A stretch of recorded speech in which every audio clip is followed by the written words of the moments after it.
with Family Tree Counseling Associates. And sorry we're running just a few minutes behind tonight. Had a few technical issues. We're going to have Jerry Wise join us, you Jerry Wise fans. He is going to join us in about 15 or 20 minutes. So you can look forward to that. We also have Rinda Hall and we have Mr. Polly, most importantly of all. So as far as a theme tonight, I wanted to talk about something I'm struggling with in my own life, and that is what's real and what's not real after you go through narcissistic abuse. It's like a tsunami sweeps through your life, an earthquake. It just breaks up. You guys know what it does. It just destroys so many things, and you're left wondering, who's the real me? In my case, I had like a fraudulent life. I thought I was in a relationship with a woman who loved me and cared about me and was faithful to me.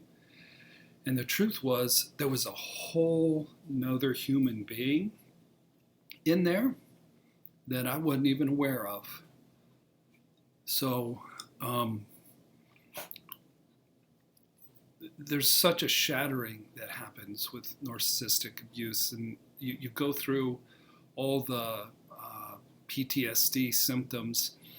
And what I found is that if I continue to do the work and continue to address the PTSD, hey Rinda,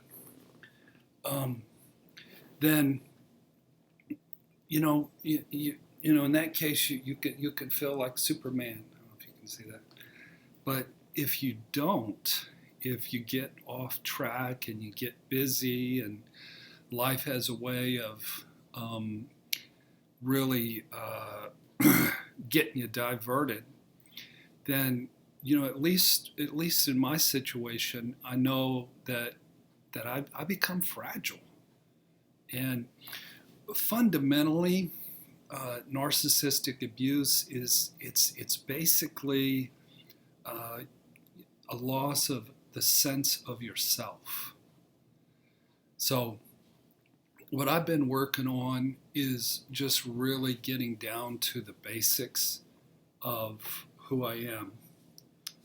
Teresa says, I totally understand that. For me, the basics of Mark Smith, these are in no particular order.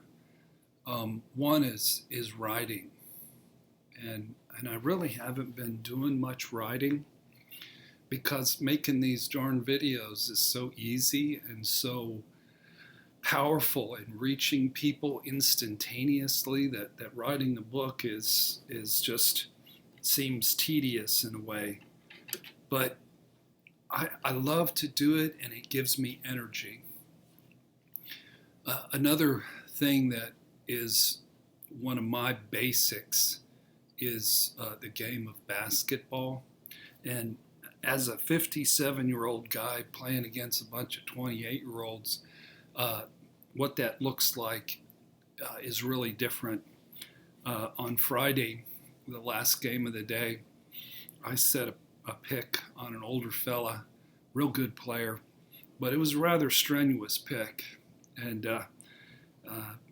my guy got around his guy and scored the game-winning basket. And so I can't do a lot of things that I used to do, but I can set a pick, and I can be part of a team. I feel like I came in Monday and the guy was still mad at me. Said his whole side was bruised and sore from the pick.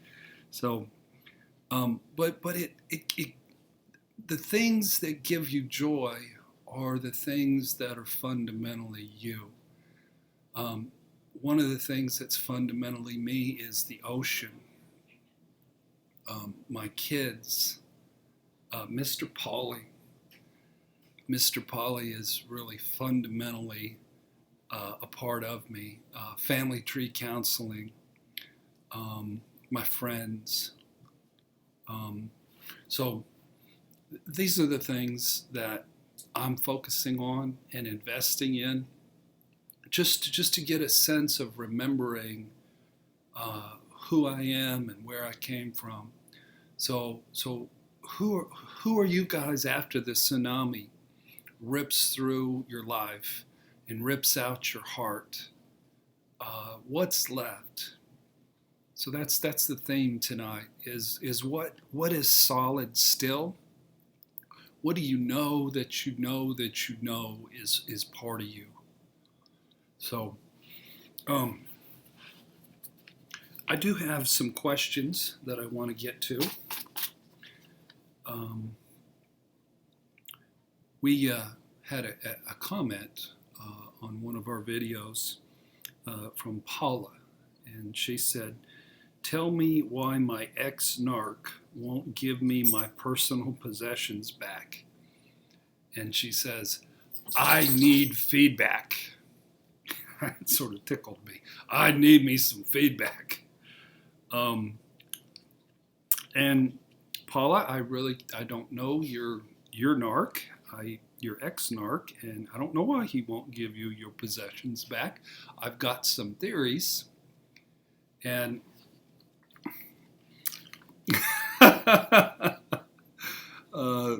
somebody named Lance says, "Yay for 57-year-old farts."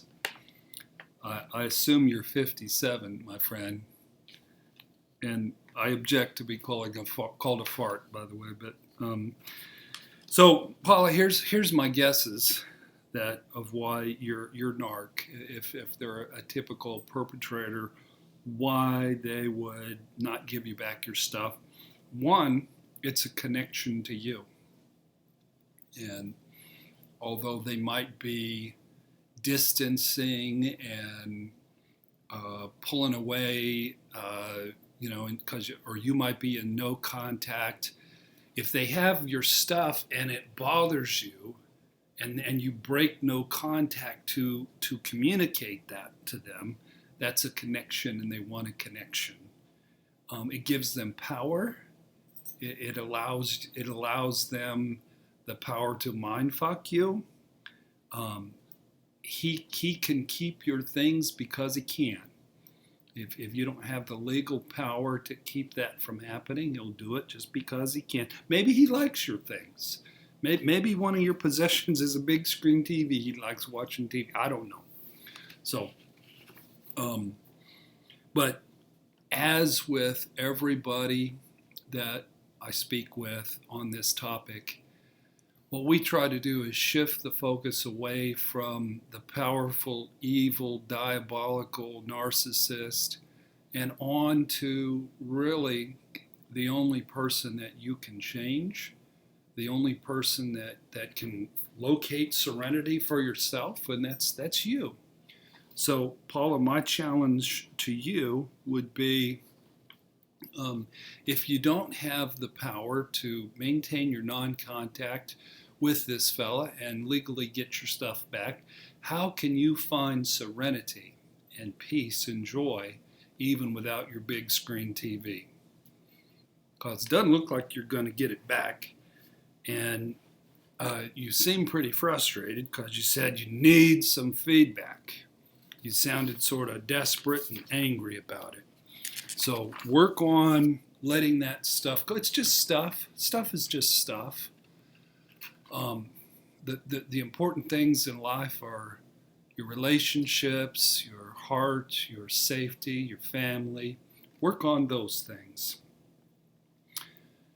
Power and control, someone says. Cliche, no offense. Oh, the old fart. Old fart. You weren't offending me by the old fart. I was kidding about that. That is a cliche. Yeah, okay, so power and control was in relationship to Paula's question. What is the ex-narc enjoying in keeping the stuff? Probably right, power and control. Got another email from Clara. Claire says, I contacted you some time ago about your prices. Unfortunately, I didn't have the finances to work with family tree counseling. By the way, we have a great therapist here who, due to the fact she's classified as an intern, her fee is only $30 for an hour. So Jennifer Dorr, who's made 2 videos, killer videos, I'm telling you, these videos that Jennifer made are quirky and they're edited and they're funny and she comes from the heart. Just a little commercial for Jennifer Dorr that's an awful lot of fantastic therapy for $30. So, what when you have 0 relationships with family and only God? Janice says. Well, I get that question a lot. We'll get back to Claire. We didn't forget you, Claire. It takes a village to raise children, and it takes a village to be in narcissistic abuse recovery. And if you have 0 relationships, you need to get you some relationships. You need to go to 12-step meetings. You need to, even if you just make comments back and forth on the stream here, that's awesome. But you need to build a team of recovery support people, because you and God are going to be outmatched. God's a big God, God's powerful and all, but you're going to need some peeps in your corner. You're going to need some people helping you. So,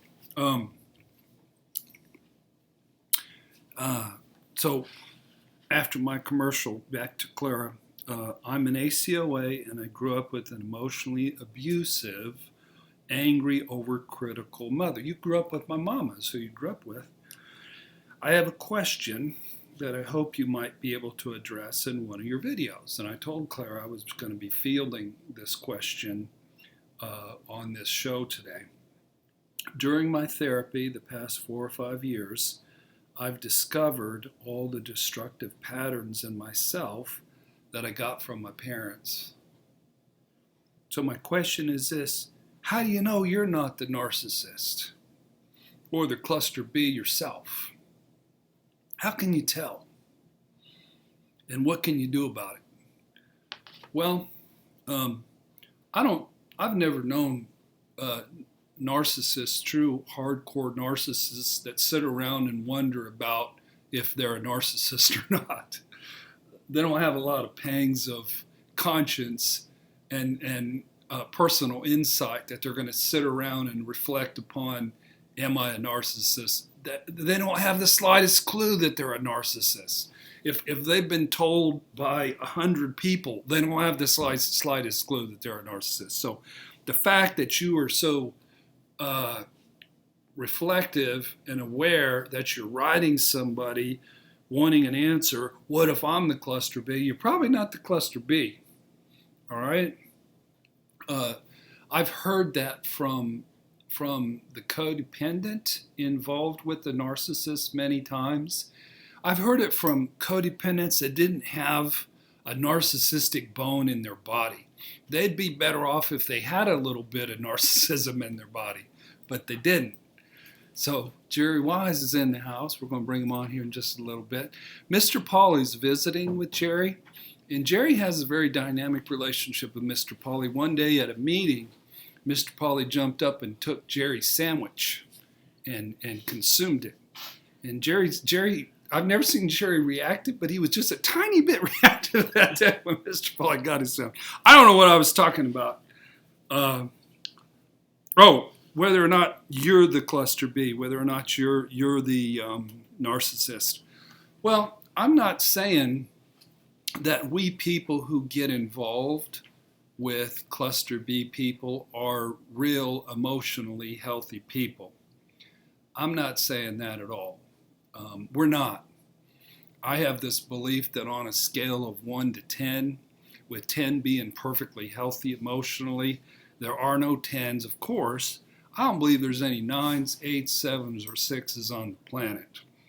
And most of us, I would say the national average is around 3.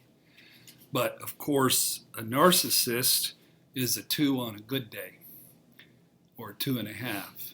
And my belief is we always pick somebody who's equally as healthy as we are. So we're gonna pick somebody who, if we pick a narcissist who's obviously a 2 on a good day, then we've got some, we're maybe an inverted narcissist. We don't have enough sense of entitlement. But even if you're in a relationship with a borderline or a narcissist, you might have some traits. It's not you're either an evil, diabolical monster narcissist or you're an angel. There's a little bit of gray area in between there, all right? And I mean, I've been through the diagnosis criteria for narcissism, and I see a few of those on there. Jen says, my fee is going up. Better get it while you can. It's low. There's a fire sale. Jennifer Dorr, better get it. So even if you have a few cluster B mild characters, that doesn't make you a narcissist. It doesn't make you cluster B, okay? So relax. Clara, I doubt very seriously that you're a narcissist or a cluster B because you're grilling yourself over it. I bet you're a codependent that's getting cracked in the head by a really wicked narcissist. So tell you what, I'm going to bring Jerry Wise on. Jerry, come on over and have a seat.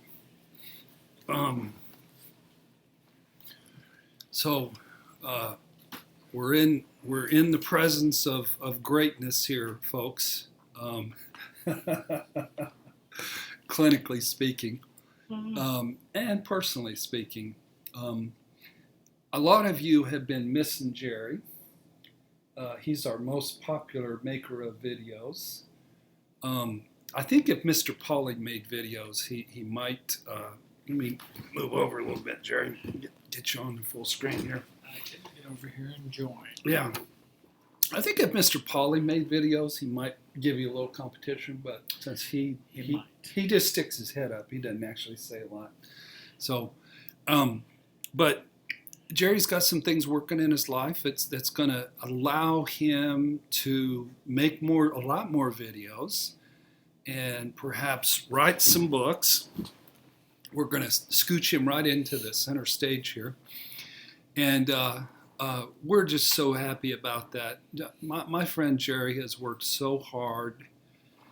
He's the hardest working man I know, besides my son. My son's a really hard working man. But Jerry has been pouring himself into his work as a therapist, his work in creating these wonderful videos about family systems. And he's about ready to be launched into the world in a big, big way. So I'm just going to get out of the way, turn the show over to Jerry. He's got some thoughts. Y'all about ready to really get some knowledge dropped on you. So go ahead, Jerry. Yeah, scooch over a little bit. I can scoot over a little bit here and join the discussion with everyone. I have been doing some work on some future videos that topics that I'd like to share on, and I've been compiling some of those. I haven't done too many videos recently, and I'm going to be changing that here soon. And I wanted to share with you a little bit about some ideas and thoughts I've been having regarding finding a sense of self after you have experienced growing up in a narcissistic home, or having difficulties with a narcissistic spouse, and how do we find or recover our sense of self. And I think a lot of people, especially those who grew up in narcissistic homes, and I do tend to be the family systems guy, using knowledge about family systems and how families operate. I do like the Bowenian approach. If any of you have read Harriet Lerner's The Dance of Anger, The Dance of Intimacy, and her books, you'll find a very Bowenian, Murray Bowen type of family systems understanding. He's kind of the grandfather of family therapy and married and family systems therapy. And in understanding how do we gain a sense of self when we have lost it so dramatically, or we've never gained it because we grew up in a narcissistic home. Because if you grow up in a narcissistic home, it would be virtually a miracle if you had a strong sense of self after leaving there. I don't mean you can't have a strong sense of will. You might have will or reactivity, but a strong sense of self, I might have some struggles with thinking that that could occur as a result of that. Because you've grown up and lived with someone who is focused on being omnipotent or superior, critical, shame externalizing. And that's what the narcissist does. The narcissist pushes their internal shame and externalizes it on everyone else because they cannot suffer that wound of that shame. And so how do we find a sense of self? I think first of all, working on recognizing our intergenerational trauma, the traumas that we've experienced from a narcissistic home or dysfunctional home. Those traumas are perpetrated down throughout generations, and it's intergenerational from one generation to another. And that intergenerational transmission of all that gunk and dysfunction and pain and shame and abandonment and all those things just keeps flowing down through the generations. Beginning to think in an intergenerational way is a way for us to begin to gain our sense of self, because that's where we began. In other words, what was the garden like in which I was planted and started to grow? What was that garden like? And if you can understand that garden, you might be able to use some other forms of genetics or ways in which we can change or transform ourselves, that we can go beyond and transform that garden that we started in. Also, I believe a sense of self is not achieved because of the cumulative relational trauma. In other words, it's trauma that's over and over and over again. If any of you have had spouses who are narcissists or grew up with narcissistic parents, it's not a narcissistic event of one or two times. It's daily, it's weekly, it's monthly, can be hourly, and it's a constant repetition of relational trauma. Thirdly, understanding that we have grown up not having a sense of self because we have had a shame-based view of our own needs.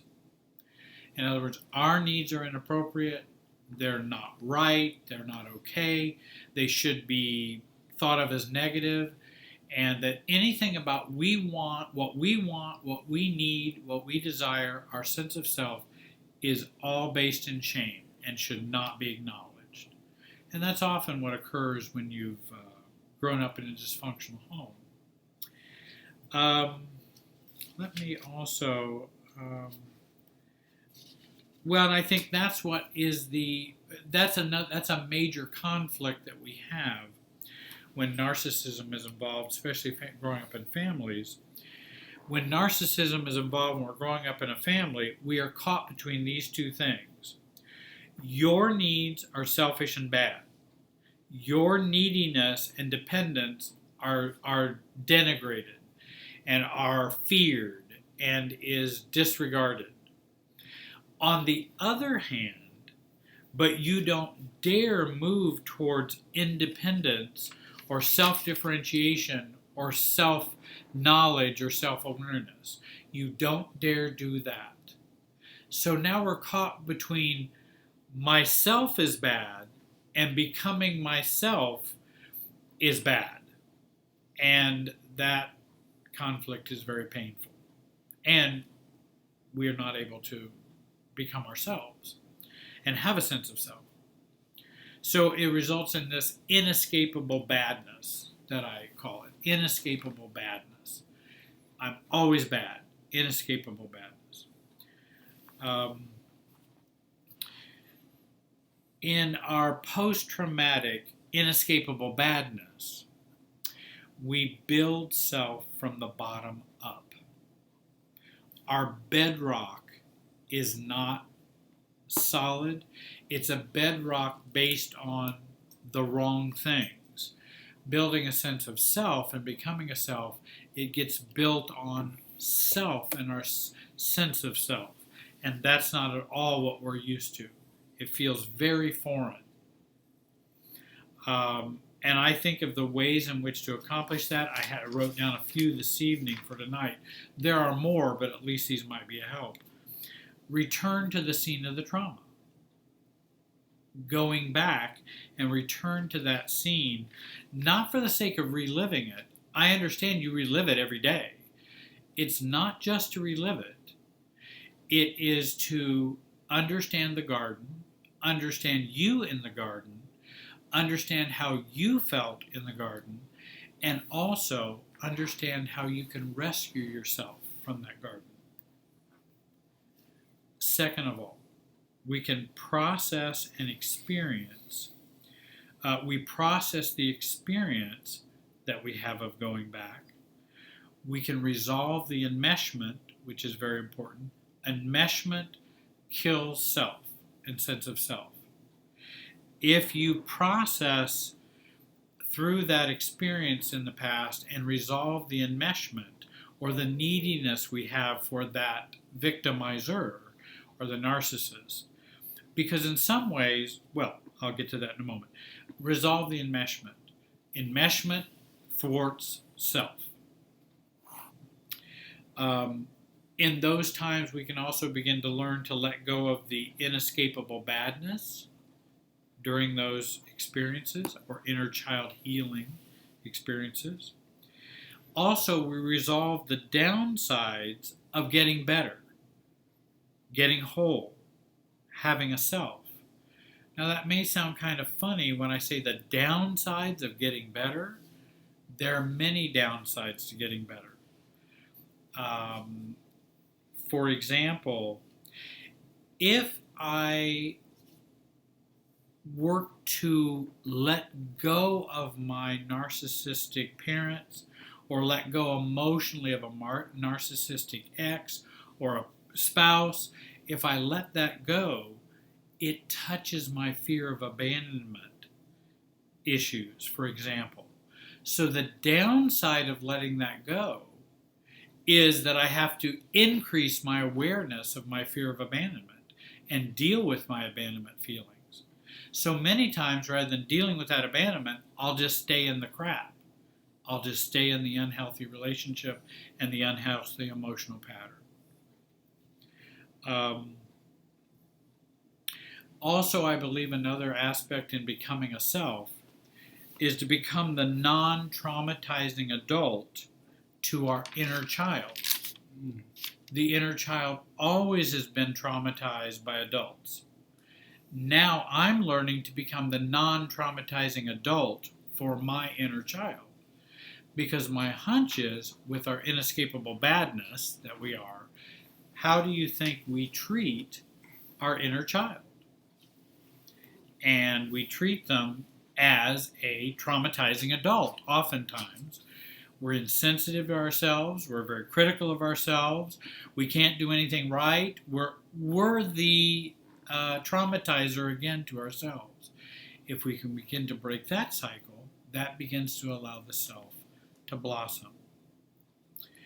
We also learn to stabilize what I consider the forces of togetherness and separateness in your life and in your relationships. If I'm a victim of abuse, if I'm a victim of a narcissistic family, I am never going to know and have not experienced the balance of the force of togetherness and separateness, having a healthy balance of those two. I'm always going to be off on one side or the other, and I won't know what it's like to be in the middle at the 50%. I'm going to be at 0 or going to be at 10, more likely, or closer to those. We also begin to take charge of our internal self-care system. Taking charge of that internal self-care system is very important. I also talk to my clients that I work with about, I want them to do their feelings work so they can learn to think more and feel less. Now, why would I want someone to feel less? Aren't feelings good? Well, of course they're good. I want them to do their feelings work. I want them to express, identify, and own and experience their feelings. The problem is when we have grown up or when we've had narcissistic abuse or we've had dysfunctional abuse, we end up feeling too much. And it overwhelms us. It overcomes us. And that becomes our focus. So we actually want to learn to deal with our feelings so we can actually feel less and think more. And that's a part of self-differentiation as well. There are some other steps involved, but I just wanted to share some of those tonight. And I thought it might get some juices churning for thinking, and, maybe they're controversial, I don't know. But I thought that would be a help to you. And I have one fan. Dang, Jerry. It's been a while since you put the knowledge out there. That was amazing. It's been a minute. Somebody says you look amazing. Oh, how nice. Thank you. I like some of your phrases that you invent. I assume you invented these. Intergenerational gunk.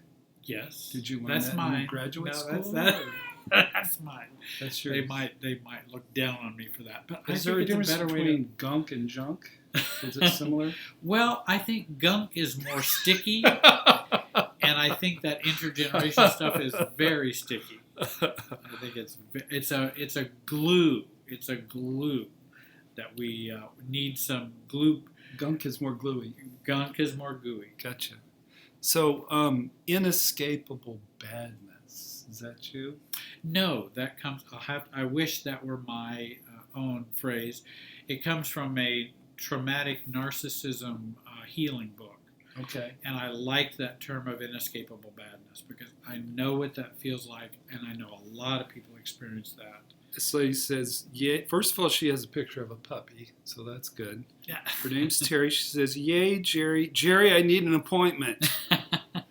Well, give me a call. Send me an email. So you're saying that sometimes when I'm bad, it's just inescapable. There was nothing I could do about it. No, that's not what I mean. Now, those shame-based folks will think that because shame will think that. That's exactly right. But actually, it's that feeling of that gunk, that being stuck and glued. Tracy says, "Debunk the gunk." Debunk the gunk. Diana says that sap runs deep in her family tree. Oh, that's a very good phrase. Is it Diana? Diana. That's sap runs deep. I'm gonna back up, deep. Jerry. There was a good question that I want to throw at you cold. It's up here somewhere. It was about parents, moms, and stuff. You got that one? Yeah. You're gonna stump, Okay, I found me it. So this is a Ren. You're not going to be stumped. You look amazing and you have inescapable badness, so I think you're good. I watch videos about narcissistic moms, and a lot of the traits listed is how I treat my daughter. And I hate it. Yes. And I don't want to hurt her. She needs therapy bad as soon as possible. Would you guys have any advice on how I can help her? You just say to this, Scott, sounds like she's in some pain over Sure, this. absolutely. And I would guess the way that you parent your inner child is the way you parent your actual child. And if you'd like to change how you parent your biological child, you can begin to work on changing your inner child. And I've seen parents change that way in dramatic ways. Now let me answer the question with, well, what do you do with her? The good news is it isn't required that you be a perfect parent for your daughter. What I consider is it's important that you be a good enough parent. And a good enough parent does not have to be perfect. And I have many faults, and I have been a faulty father. So I'm not looking for perfection, nor do I think that's probably even possible for anybody in parenting. If you've done any parenting, you know how difficult it is to be a perfect parent. And I don't think that's required.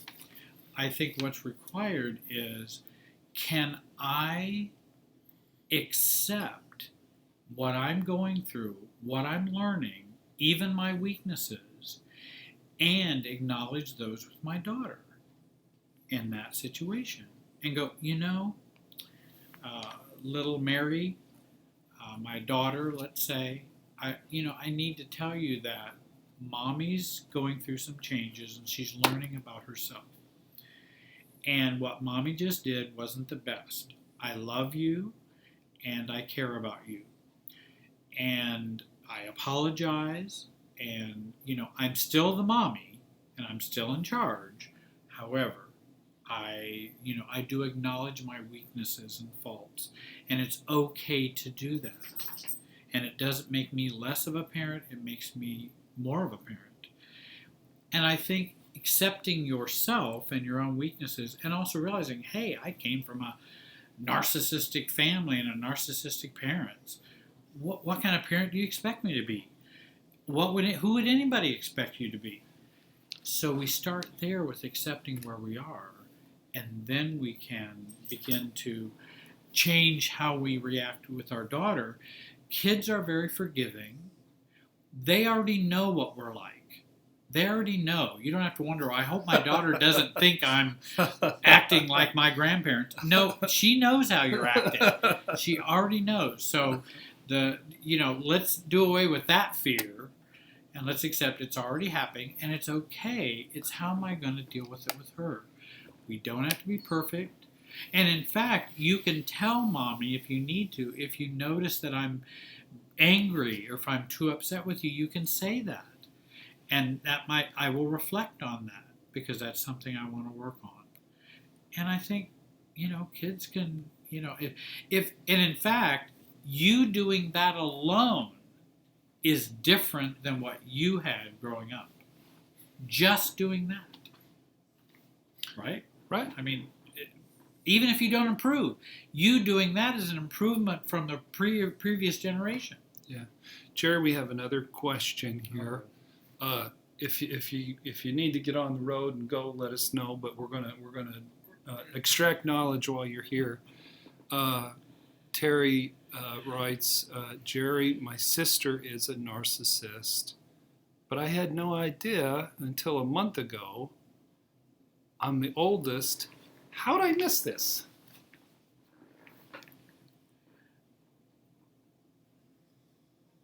My sister is a narcissist. And how did you miss not becoming a narcissist? No, that she didn't know she was a narcissist all these years. Oh. Even though it was probably patently obvious. Patently obvious.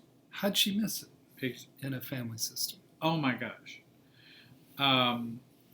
The same way I have people come to my office and say,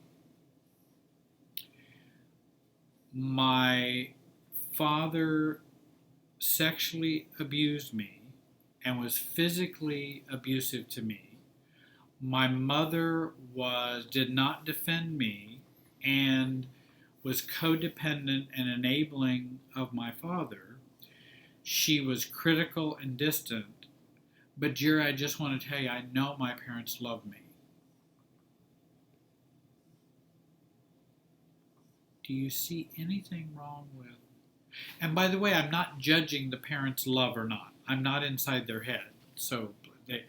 But we are very capable of having and accepting paradigms and perspectives that do not fit the facts because we don't want them to fit the facts. Right. We just, it's too difficult to fit the facts. I thought my mom was a difficult woman. I thought she was sunshine, roses, and a thundercloud.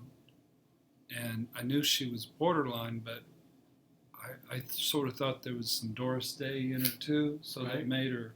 I had no idea ultimately how damaging she had been to me.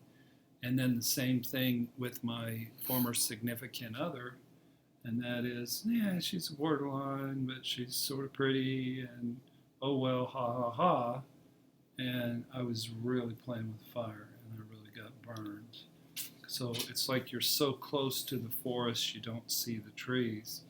And that's what we're all learning, is to find a safe place and to try to see as much reality as you can actually allow into yourself. Absolutely. Reality's a good thing. Well, and I think it goes along with the inescapable badness. Yeah. The inescapable badness in me makes inescapable goodness in you, whether you deserve it or not. G. Marie says Jerry is very wise. You've never heard that before, have you? That's fresh, right? That does seem to go with my name. I don't know how that works, but yes, that is very kind of you. Limitless Thinker says, Jerry, you make sense how we make excuses for our parents who really get started, who started the dysfunctional mess. Hey, Rinda, you ready for a little picture time here? Why don't you sit with Jerry and you guys can just rock it a little bit. And I think that last comment, who is that by? Our parents really started the dysfunctional mess. Limitless Thinker. Limitless Thinker. Yeah. And I think that's part of the reason I think why we push the inescapable goodness on them and keep the inescapable goodness on us, or badness on us, is because we have a dream, just like Martin Luther King. I have a dream, and all kids have a dream, as I want my parents to be the parents I always wanted.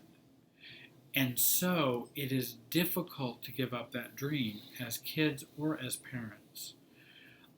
And if I have kids who are, say, operating with alcoholic parents or whatever, and I'm dealing with teenagers or whatever, college students, whatever, and they're living at home, and they have to deal with their giving up that dream even sooner, because it's better they give up that dream than keep experiencing the trauma of that, of believing they love me, but they hurt me. They so love me, but they abuse me. And they keep going back and forth with that dilemma and that conflict, and that drives one crazy. It's better to go, no, they are not going to be that for me, and they can't. Okay, now I can start to think and be more sane. But it's hard to give up that dream. I have a dream, and we keep waiting for our parents and family to be who we want them to be. I see Rinda and Mr. Pauly has joined us. You want Jerry to use this? Yes. You can just sit right there. Yeah, we can see the comments. Oh, I can Hi, everybody. There you go. I have to use glasses here because of my age and frailty. Mr. Pauly seems to have an attachment issue with you, Miss Rinda. I think so. I think so. I think he's a little upset with me tonight, too, because I don't have Zara with me. So Yeah, there were some issues with that. there was a little bit of issues with that, right? Did you have anything you wanted to jump in and say? With the topic is what's the real you? What's I left after actually, that? Or you got a question you want to answer? no, I found a quote today that actually I really loved. Cool. And it's by Said Andrea Zabella, and it says, "I understood myself only after I destroyed myself, and only in the process of fixing myself did I know who I really was." Say it again. Say it again. I understood myself only after I destroyed myself, and only in the process of fixing myself did I know who I really was. Nice. That rang really true for me because going through all of this, it's like, because of the way that I grew up, I attracted these type of relationships into my life. And so it was like a self-destruction. And only when I got out of the situation and got out of that relationship did I finally start discovering who I was. Because I didn't know the things that I liked. I didn't know the things I didn't like. I, was completely oblivious to who I was as a person. So over the past 18 months, actually, I've discovered a lot about myself. Some of it needs work. It's a work in progress, and some of it is finding out that I am capable. So that's where I am with that topic. Nice. I'm paying attention. This is kind of fun to read the Jerry's comments. I just want to read the comments. No, it's great that people are commenting and reacting. And she was saying such great things, and I thought, wow, this is interesting. Limitless says Mr. Polly is treated like my dogs. They're my babies. Yeah, Yes. he's definitely a spoiled baby. That's for sure. We do. Well, this is Family Tree Counseling and Associates and Kennel. That's what we have here. And Czar comes into work quite often. Czar comes in. We have the dog love to be given. Zara and Polly both have certificates hanging on the wall in our waiting room. They are therapy service dogs. They're therapy service dogs. Well, Mrs. Pat said, I was conditioned to only know what others wanted, never for myself. Only now am I trying to find out who I am. How do you find out who you are? Well, I always talk to folks about it's not about how, it's about when. Many people believe it's about how, that there's some kind of magic to finding out. There's not a magic, it's a matter of getting ready for when you are ready to find out who you are. Because if you, and I think of my work with folks as a midwifing experience to help them be birthed in terms of their self being born. But they have to do the birthing. I kind of help them with saying, hey, your contractions are like this. Hey, maybe you could breathe like this. Hey, but I'm not the one having the baby. The only baby I can have is myself. The only baby you can have is yourself.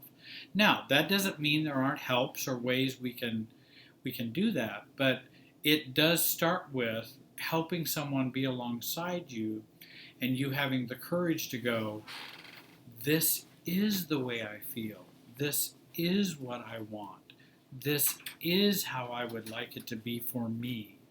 These are my boundaries. All of that is declaring self. And it takes a lot of courage to do that and practice. The more courage, the more practice, the quicker we become more self-differentiated. And if you can do that with support groups, recovery groups, therapists, coaches, then you can find yourself. But I certainly understand that So, desire. Jerry, we have a question from Amber. She says, what do we do with guilt of having no contact with our NARC families when they are older? Well, and that's certainly a question I've gotten from a lot of folks. Well, I think there's a number of ways to look at it. And certainly I'm not talking about your family because I don't know your family. So please, you should not just go off and do whatever I say at this point. I'm speaking in general and in generalities, not specificities. So I hope everyone realizes that. Sometimes I'll get messages from folks and they'll say, well, I can't do that, Jerry. Well, I didn't know all your circumstances. I was just talking in general. So I'll make that disclaimer. And then when I process that with someone who's having trouble with that, I will usually talk about what obligation do you have to adult parents. I think you have the same obligation to adult parents as you do any adult on this planet. They're adults, and you're adult. You can do what you want and not do what you want. In other words, the obligation is not by law. There is no law that requires you to do anything. Can you accept that you are free to not have to do anything? Then when you become more free and can let go of that parent internally, then you can maybe sort out, well, what would I like to do? And what would be feasible to do, what's reasonable to do, given my parent is narcissistic, nutty, toxic, whatever, what relationship would you like to have with them? On what limited basis? In fact, I have a woman right now that I think of. Her mother's in the nursing home. And her mother has been narcissistic since she was all her life. And she's still narcissistic as an 88-year-old or 82-year-old mother, and she's in the nursing home, and she has all these conflicts of what do I do, what do I not do, and she's been able to free herself internally and do the work of letting go and de-enmeshing internally, that now, because she's more calm and more neutral, it doesn't trigger her mom as much, and her mom is not as triggering to her, and now she can go and they can have a halfway decent visit. So I think there's a lot we can do to work on ourselves. But again, the obligation is, once I become an adult, I owe no one anything. That includes my parents. I don't owe them. My son does not owe me. Once he becomes an adult, actually, even before he becomes an adult, he doesn't owe me. I chose to have him. It's my responsibility to raise him, love him, and do what I can do to help him be raised and launched into the world. That's my job. It's not my job to expect payment, love, money, anything back. I don't think that's parenting. That's something else. And so I think the same is true I don't owe my mother anything, and she's in the nursing home. But I've been able to do some work at overcoming my enmeshment with her. Now I can go and have more of the relationship I want to have with her, not based on our dysfunction or reactivity. So Jerry, and that typically happens in a narcissistic dysfunctional family where the parents expect absolutely from the child, because they're just nothing more than an extension of the parent. Yes, and absolutely. They have parented through guilt, shaming.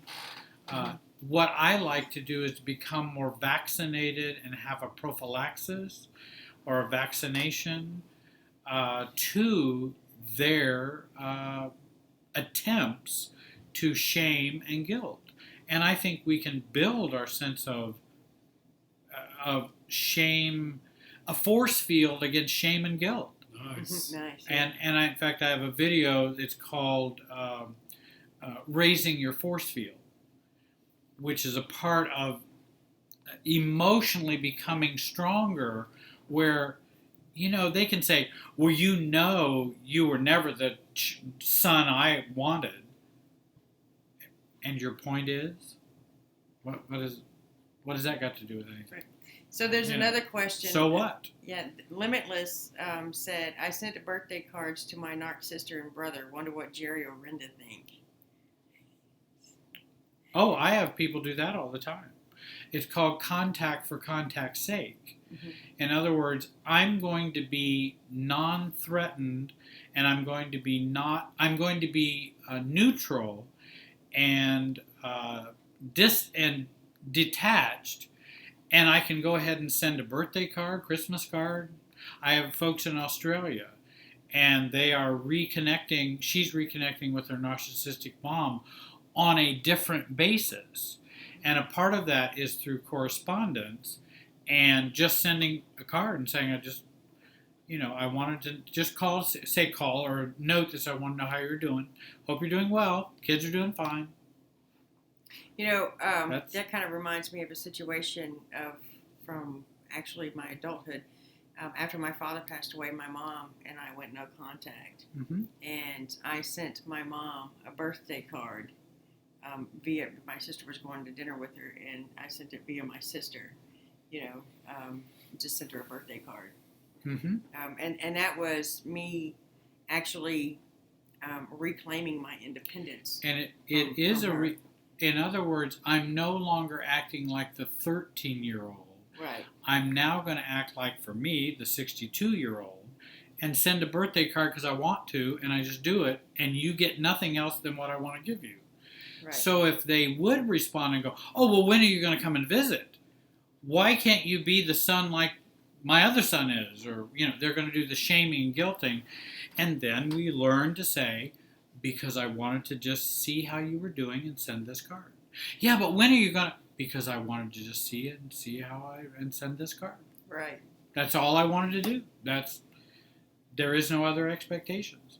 Yeah, but they will try to draw you into that. If we're able to work through our sense of detachment and enmeshment with them, we can become much stronger as people, and that will also change our intimate relationships with people who are close to us. So, Jerry, you've had two people want to be your clients. You've got claps, you've got fist pumps, you had a couple party hats. I think you have a marriage proposal, too. In there well, somewhere. okay. You got to be rich. You got to be rich. I'm a poor man.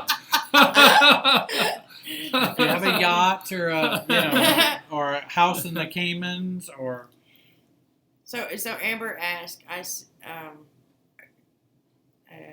maybe I'm missing some of the comments on here. I just want to say why are you so cruel and evil?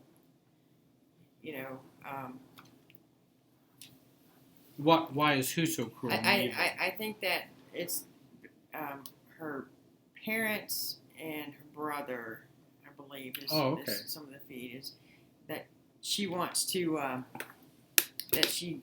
ask them, why are you so cruel and evil? And why do you need to ask them that? Right, that's the question. Right, why do you even need to ask them that? They're cruel and evil because they're cruel and evil. And now there may be whys. I mean, there'll be all kinds of psychoanalysis we can do. And I have people ask me that all the time. I just want to ask my mother, why do you treat me this way? And I go, please don't ask that question. Please don't ever ask that question. You grow up. Don't ask that question. They are that way because they are that way. Now, if you have a better relationship with them and it's more warm or more connected, then that question might be a little more valid. But if there's a narcissistic or toxic dysfunction, that is not a question. That is a question that comes out of our enmeshment. That question comes out of our enmeshment. And that's an enmeshment question. So I help them go, and what would happen if you never asked that question? How would you feel? Deal with those feelings, not trying to get the answer to the question. That's more powerful, in my view. Terry says you're a rock star, Jerry. Jerry actually is a musician. If you look at our YouTube channel, how many How many music videos videos you do have you on have? your I got music? 2 or 3. Do you dance in these music videos? I do Jerry? not dance. But you can see my album on there, and I think I have hair back then. So you can see me with hair. When I met Jerry in 1976, Oh, Mark, there you go. his voice was the voice of an angel. So check it out. Look, there's a.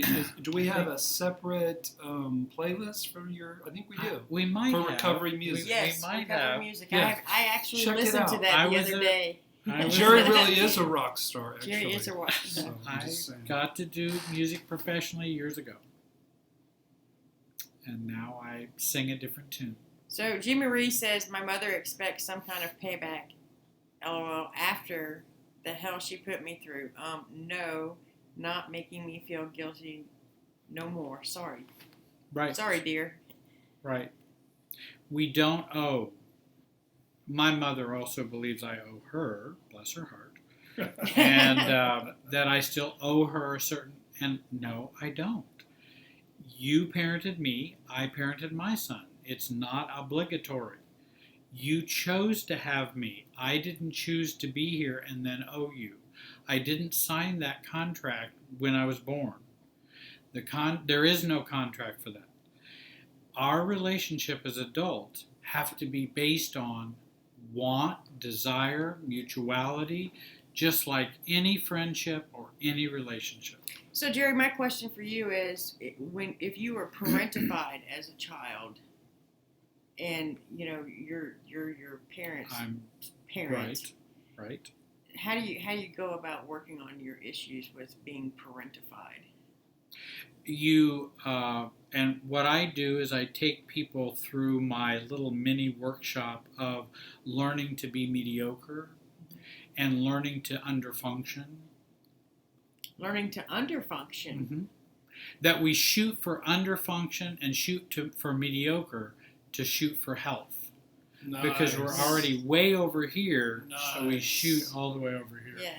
Goes against our nature. Goes though, against our Goes nature. against- You wouldn't believe the resistance. yeah. I say, okay, I would like you to work on being mediocre this week. The hair on the back of their mine did too. When I remember working with a therapist, he said, okay, I want you to underfunction. I want you to be mediocre. And I went, what are you talking about? You're talking, rebellion here. You're talking treason. And the hair on my back of my neck goes up. And so I help them to reduce their overfunction. Because they've never had that message They've before never. that it's okay to not be perfect and to be a Never. super Exactly. Right. Yeah. And I'm giving them that permission. I want them to give themselves that permission. Got a question here from A. Ren. Can you explain enmeshment, Jerry? That's a very good, it's kind of a psycho word that we use, and I know it's,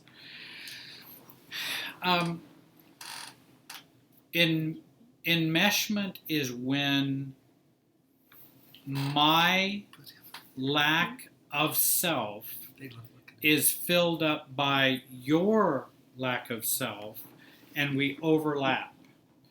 And healthy relationships are like two circles that meet here. Enmeshment is an overlapping of self with another. People will say, I can finish their thoughts. I know what they want. I know what they're thinking. I know how they feel. And I remember I could just identify all the time what people were feeling. I so was attuned or enmeshed with other people. And also, enmeshment is that process in which I feel better if there's less self-differentiation between us. I feel better if you're less self-differentiated. I feel better if we melt together. That feels better to me. That's enmeshment. I don't want us to be like that, where I'm a self, you're a self, and we interact. I want us to meld or mold like mashed potatoes into one big bowl of mashed potatoes, emotionally. And those are some ways to think about enmeshment. I don't know if those are the best descriptions, I but like the mashed potatoes. it really is, enmeshment is mashed potatoes, where you don't know, you've got red potatoes, white potatoes, and you put them together, mashed potatoes, they're just all gunked up. Yeah, we're back to gunked again. Gunked up into one. And that's what we learn in dysfunctional families, is to be enmeshed. She says, my sister loves enmeshed messiness.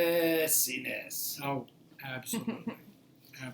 And in fact, most people in the United States of America equate love with enmeshment. They are equivalent. So when you want to know what enmeshment's like, think of the movie, song, artist, Hollywood view of love is. Ooh. That's enmeshment. Wayne So if you want- Sharp, who makes really good comments, he says, enmeshment is when you lose yourself. You lose yourself in enmeshment. Absolutely. That you're not a full self. That's right. Right. You are self-deficit.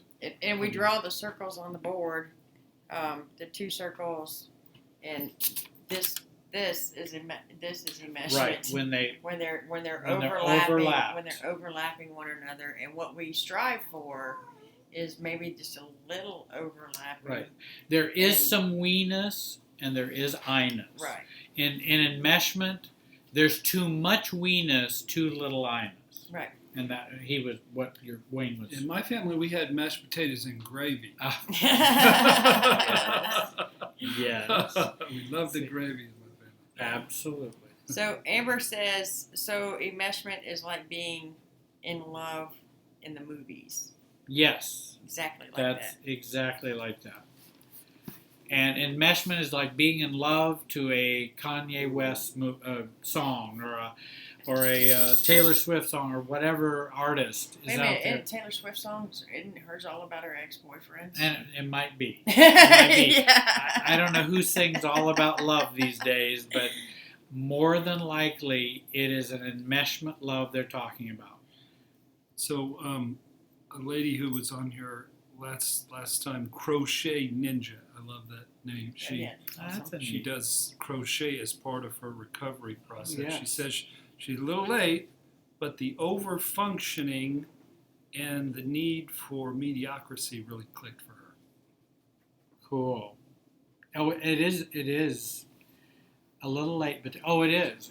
It's a very freeing and in fact, I remember on my first master's degree, I was writing a dissertation or thesis for it, and I couldn't get it done because of shame and guilt and perfectionism.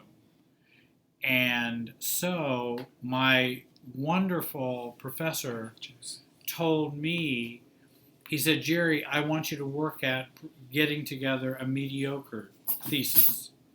Of course, I nearly had a mental breakdown at that point because I couldn't imagine doing a thesis that wasn't going to change the world and gain a Pulitzer Prize of some kind, which told you how needy I was to have acceptance and all those type of things.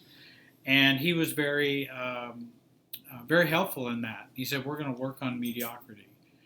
And I got it done, and it was just fine. And I had some people later use it for their own research and their own books.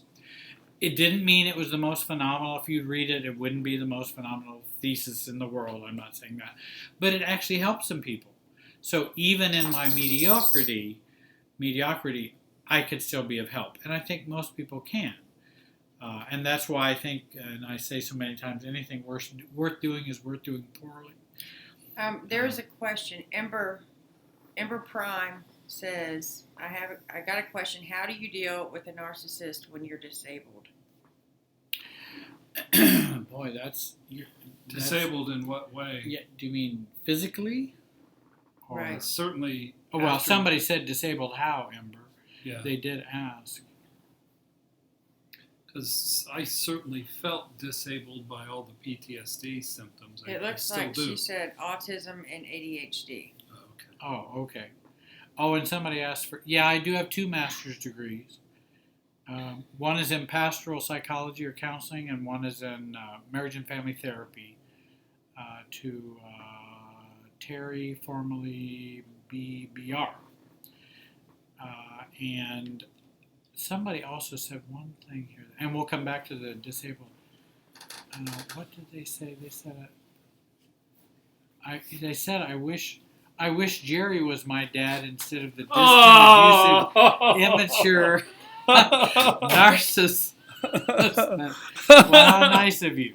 Okay, Jerry, you have a marriage proposal, 2 clients, and now somebody wants to adopt you And as their now dad. somebody wants me to adopt them. That's So pretty good. we are in good standing here. Yeah. Now we were back to the disabled, ADHD or ADD and autism. Autism. And that's the disability. I think what I have found when people have limited abilities and environments that they're in because of disability or financial or dependency or lots of things like that, they still can grow in becoming clearer, seeing things more clearly, also working on reducing their reactivity and their pingability, how they get pinged by the narcissists around them, and to reduce that ability. So I think there are still goals that someone can have, even if they have some limitations in some of those areas. Because people have contacted me who've had financial difficulties and can't leave, and maybe they have depression and they have a narcissistic spouse or something like that. What can they do? And again, I think the key is always, what do we do with ourselves? What are we doing with us? Not necessarily what we're doing with the narcissist. What are we doing with us is important. And that should be our focus. I don't know if that helps, but... I've got a question. This came in during the week from Delilah. She says, I admire you so much for sharing your devastating experience.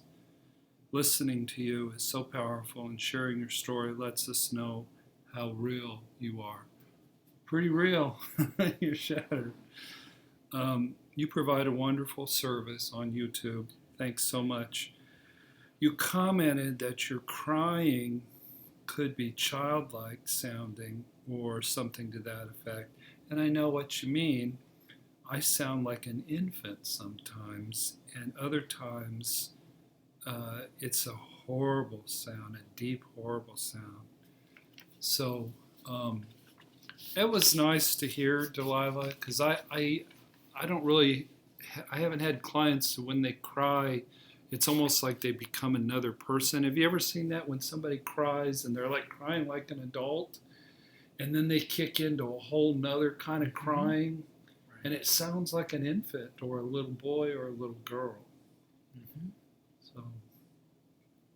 So it was nice to hear that it almost creeps people out, because it's like you're shifting personalities in a way, because you're going really, really, really deep. The power of this work of therapy can sometimes just be so amazing. Well, I think people can cry out of their pseudo-self. They can cry out of their adult self. They can cry out of their inner self or their inner child. I think crying is not just one layered. I certainly think it can come from many sources and can shift in there. Right. With this shattering, this, PTSD experience, I did a lot of infantile work, that Mm-hmm. It's a weird feeling to have it come from that deep. And that's the value of going through this experience. We recruit these people to do to us what they done to us. And then we can turn around and turn it into something redemptive and healing and positive that can help us get a lot healthier in our futures. So, Evan wants to know if we're we're taking open adoptions. Open adoptions. Yeah, she said that Mark and Jerry, dads, Rinda, Karen, and Jennifer's mom. Dang it, y'all are y'all taking open adoptions? Your kids are so lucky to have you guys. And the 10 formally says we have a new family and a dog too. So now we have a whole new family, and I'm going to have to make my exit Okay. so I can Okay. get home. I'm You sorry have a to little have bit to. of a longer drive. I have to a get little bit home. of a. Do you have any parting bits of wisdom to drop? I appreciate all of you listening tonight and your questions.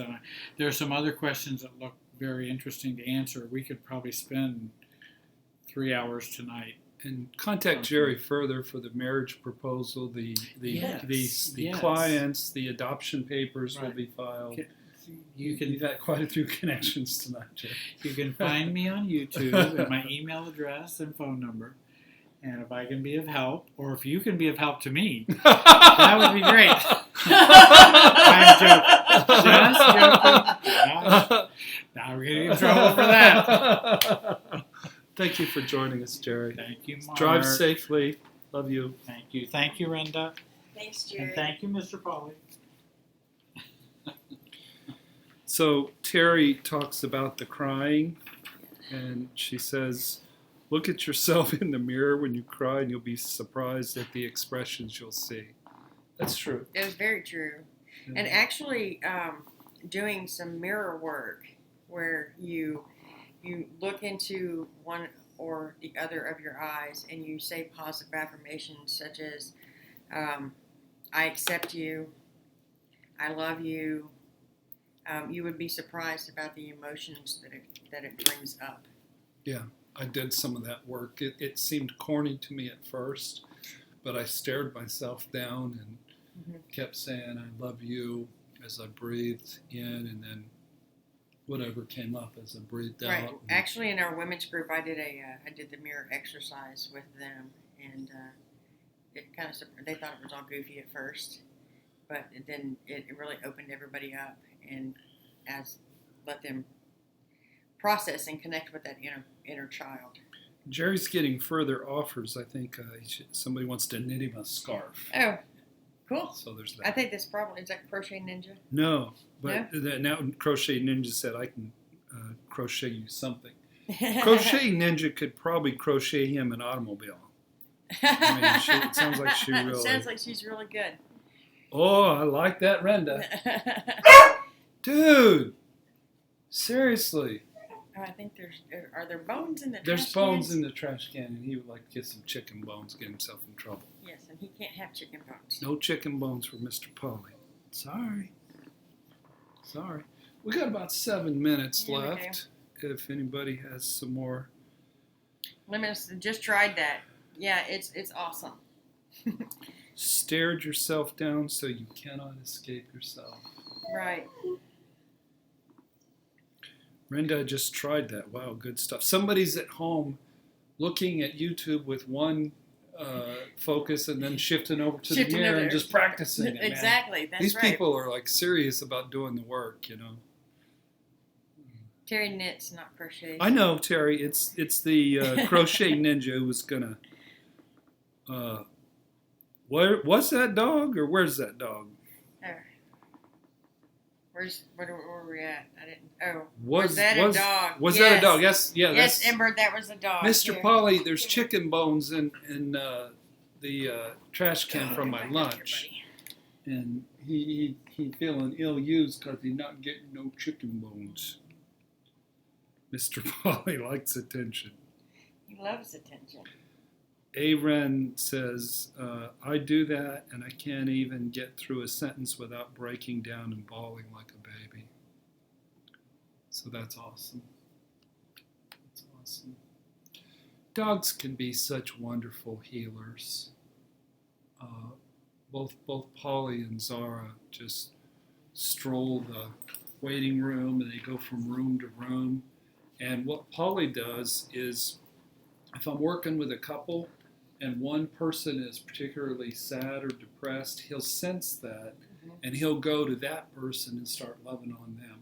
And what Zara does is because she's taller, and she goes over there and puts her head in her lap. Oh, Yeah. she's done that with me before. Yeah. Yeah, that's sweet. So, And it's, somebody who actually, one of my clients is not real particularly fond of dogs. And Zara will come in and she'll put her head in her lap because she's sad. And she's always she reaches down and just pets her. And then she just opens right up. So. yeah, no, they do good. They do good work. Bismillah Rabbani says, I can't cry. And that's a bummer. Crying is such a gift. It's such a release. Well, for a long time, I couldn't cry. Really? Really, because I was taught that crying came with further pain. And so I wouldn't cry.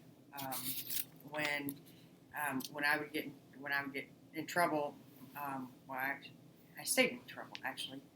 But when I would get hit by my mom, if I cried, I got it worse. So I taught myself not to cry. And so when I first started therapy, I refused to cry. The first time that I cried in my therapist's office, I got really mad. And I got up and walked out. You still get mad sometimes when you cry. I do. Notice. Dude, lay off the chicken bones. G. Marie, I've cried enough tears to fill the Atlantic Ocean. One of my first videos I made, the 50 symptoms, I said I cried millions of tears. And I think I might have been overguesstimating on that, over-exaggerating, but probably hundreds and hundreds of thousands just in the past 17 and a half months. Because this will bring up your pain, and you will. G. Marie, much love, Jerry. Please come back again. We're going to be seeing lots of Jerry in lots of forms. He's going to have some free time to invest in building his practice and sharing his knowledge.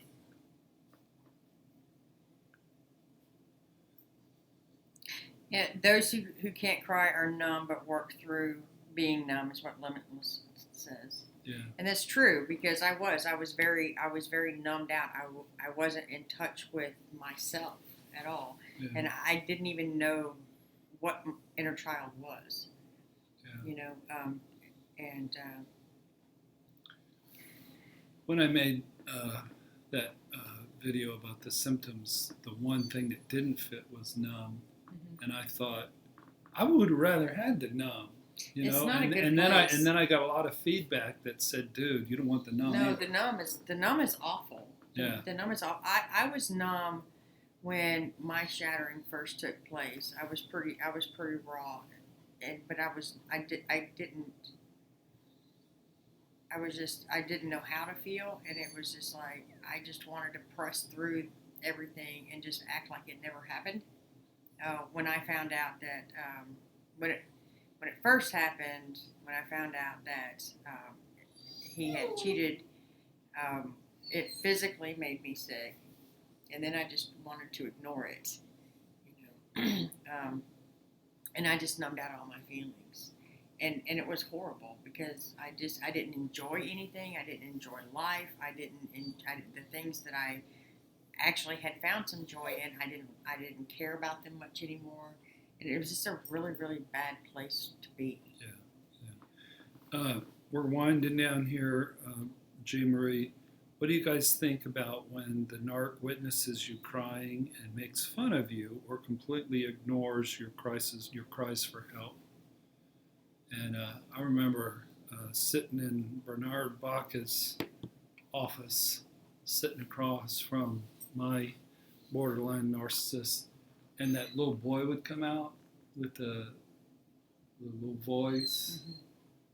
And you think, when I'm working with clients, when one partner breaks down and starts to cry, the other one generally reaches over and touches their shoulder, gets them a tissue, or wipes their tear. But she got really mean and nasty every time she saw that kid crying. She wasn't any part of it. Yeah, there was no empathy at all. She would almost go into a rage. You got any parting wisdom you want to drop on people? Well, keep doing that work. Keep working on yourself. It does get better. I think myself and Mark are living proof of that. We still have days ourselves, where we struggle, but do the work. Keep it up. Yeah, I mean, this is hard work, and it's just sometimes putting one foot in front of another and just doing what you need to do. Like I said, it's been 17 and a half months for me, and sometimes it feels like month 3, and sometimes it feels like I'm doing a victory dance and spiking the football in the end zone. And it all comes down to consistently doing the things that work for you. Crying, Right. Meditation, working out at the gym, working out, getting massages. oh, Yeah. yeah. One of the best things for me though is to take a hike, go on a hike in nature. It gives me the opportunity to think. It gives me the opportunity to be grounded. So connecting with nature is also really good. How did you hear and call California, Mark? Dude, seriously. You'd fit in here in California. Yeah, the hardest thing is having to remind myself that I can't save them because I feel sorry for them. And Amber, that's very true. You can't save them. The only thing that you can do is at this point is save yourself. Be, as Jerry said earlier, you're an adult now and you can make adult choices. Yeah. Someone says, I want to find healthy love. And the thing that I've become clear on is you got to get healthy yourself. Right. That's what you got to do. And then you might be a candidate for locating healthy love, but it's all about getting healthy yourself. This Bismillah Rabbana is a massage therapist. Oh, awesome. Isn't that cool? Yeah. Yeah. Okay. Well, thanks for joining us tonight. We had fun as normal. I feel like we turned a thoroughbred loose and he went around the track a few times really fast. Oh, yeah. I know. Yeah. My head's still spinning from all that. Jerry dropping the knowledge. Oh, yeah. Yoda, as we call him around here. How you turn this rascal off? God bless you guys. We'll talk with you next week. God bless. Have a good week.